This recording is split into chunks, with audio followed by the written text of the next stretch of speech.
नुआपड़ा जिला खड़ियाल राजा जितामित्र प्रसाद सिंहदेव 80 वर्ष बयस देहांत हो जाइछि।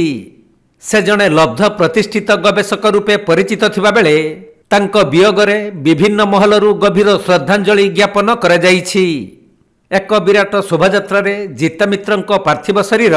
खड़ियाल नगर परिक्रमा करी नेहेना नदी मुहाण रानीघाट ठारे राजकीय ढंगरे अंतिम संस्कार करा जाइछि। पूर्ण व्यक्तित्व खड़ियाल गर्व एवं महाराज तांकर व्यक्तित्व बहुत सरल एवं सहज गोटे राज परिवार रे गोटे राजा हिकरी मध्य माने गोटे बहुत सरल जीवन यापन से बिताउथिले एवं गोटे इतिहासकार गोटे प्रत्नतत्वविद माने खड़ियाल संस्कृति एवं परंपरा को जाबुड़ी धरिकी से यदि विश्व स्तर विश्व दरबार में पहुंचती ताहले से होउछन हमर राजा साहब जितामित्र प्रसाद सिंहदेव एवं तांकर मृत्यु रे तांकर महापरायण रे खड़ियाल स्तब्ध होती सहित सारा ओडिशा एवं भारतीय स्तर में मध्य समस्ते निश्चित रूप से मर्माहत होती एवं आमर खड़ियाल रे पूरा टोटाल आज बजार दुकान सब बंद अच्छी तांकर सम्मान रे एवं वर्तमान आम समस्त राजदरबार रे अच्छु तो वर्तमान तांकर मर शरीर को महाप्राण पे निया तबे खड़ियाल राजा जितामित्र सिंहदेव परलोक परे तांको ज्येष्ठ पुत्र युवराज देवदेव सिंहदेव को राजा भावरे अभिषिक्त करा जाइछि। से खड़ियाल गड़जात अंचलर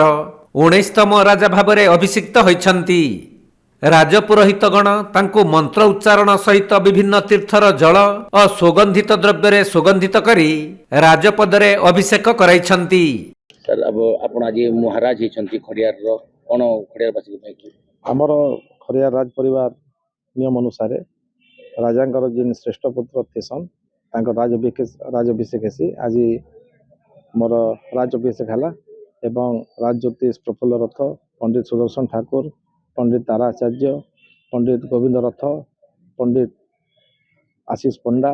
एवं सरोज ठाकुर समस्त उपस्थिति रे परंपरा अनुसार राजाभिषेक करागला एवं तापरे मोर सान भाई से राजा जितामित्र प्रसाद सिंह बापा को मुखाग्नि देवे एवं ये अंचल पई मो गोटे कथा कहबाक चाहिबी राजा जितामित्र प्रसाद सिंह गोटे गवेषक थिले गोटे आर्कियोलॉजिस्ट हिस्टोरियन एवं तांकर जो उच्च कोटिर ज्ञान थिला सेटा पूरण हेबाटा बहुत मुश्किल एवं तांकर लेखा इतिहास रे हिस्ट्री रे से मास्टर थिले एवं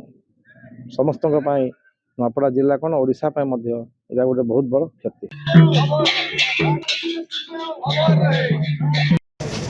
नुआपड़ा जिल्लारू चंद्रशेखर बेहेरा रिपोर्ट कोणार्क लाइव।